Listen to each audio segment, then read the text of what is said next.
Bonjour et bienvenue dans l'épisode 3. Donc comme j'ai expliqué si vous arrivez sur cet épisode par hasard et comme j'ai expliqué dans les épisodes précédents, je vais vous lire le texte que j'ai écrit car je voulais vraiment que tout soit vraiment authentique. Je n'ai pas appris les textes par cœur, je ne voulais pas de téléprompteur. Donc je vous raconte mon histoire. Bonne écoute. Les blogs et la première notoriété. On est au milieu des années 2000. Internet à ce moment-là n'a rien à voir avec ce qu'il est aujourd'hui. Ça a bien changé.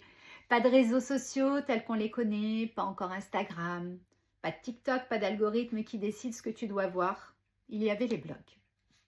Les blogs, c'était une époque un petit peu magique. C'était comme tenir un carnet intime, mais ouvert sur le monde. On écrivait comme on parlait. On postait des photos sans filtre. On partageait des petits bouts de vie, des recettes, des humeurs, et de l'autre côté, quelqu'un, parfois très loin, te répondait. Un commentaire, une phrase, et tu avais l'impression qu'une inconnue, peut-être à l'autre bout du pays ou même de la planète, t'avait comprise. Pour moi, ce fut une bouffée d'air, une bouffée d'oxygène. J'étais installée dans les Landes, dans un petit village. C'était beau, oui, mais aussi un peu isolé. Mon mari voyageait beaucoup pour son travail et moi j'étais souvent seule. Alors le blog c'était mon lien, mon pont avec l'extérieur. C'était ma façon de dire je suis là, voilà ce que je vis, voilà ce que j'aime et voilà ce que je crée. Au début je postais sans calcul. Une photo prise à la volée, une note écrite d'un trait. Je partageais mes envies de déco, mes essais de création, des petits instants de vie. J'avais toujours aimé écrire, alors ça venait naturellement. Ce que j'aimais c'était ce mélange de spontanéité et de sincérité. Personne ne parlait encore de stratégie, de contenu ou de personal branding. On écrivait comme on respirait. On se découvrait à travers ces mots déposés sur un écran. Petit à petit, les lectrices ont commencé à revenir. Je reconnaissais leurs pseudos dans les commentaires. Certaines me laissaient des messages longs, presque comme des lettres. C'était comme recevoir une carte postale d'une inconnue qui devenait familière. Je n'avais pas prévu ça. Je ne cherchais pas la notoriété. Mais quelque chose grandissait. Et ce quelque chose, c'était une petite communauté. Puis un jour, j'ai reçu un mail. Une boutique en ligne me proposait un bon d'achat en échange d'un article sur mon blog. À l'époque, c'était totalement nouveau. On ne parlait pas encore de collaboration rémunérée, d'influence ou de placement de produits. C'était plutôt, voici un vêtement, si tu en parles, on t'offre un bon d'achat. Je me souviens de mon mélange de sentiments. De la fierté d'abord, et en même temps une gêne. Parce que je n'avais pas été élevée à me mettre en avant. Parce que recevoir un vêtement et devoir le montrer, poser avec, c'était une chose que je ne savais pas faire. Alors souvent, j'écrivais à ma manière. Je parlais plus de l'ambiance que de l'objet.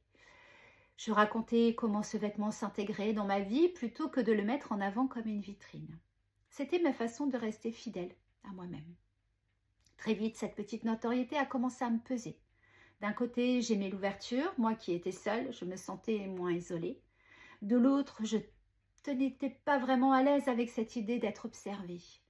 Je me souviens du premier moment où quelqu'un m'a reconnue grâce à mon blog. Je n'étais pas une célébrité, loin de là, mais pour moi c'était étrange, comme si une partie de mon intimité m'avait échappé. Et c'est là que j'ai compris une chose. J'aimais partager, mais je n'aimais pas me montrer.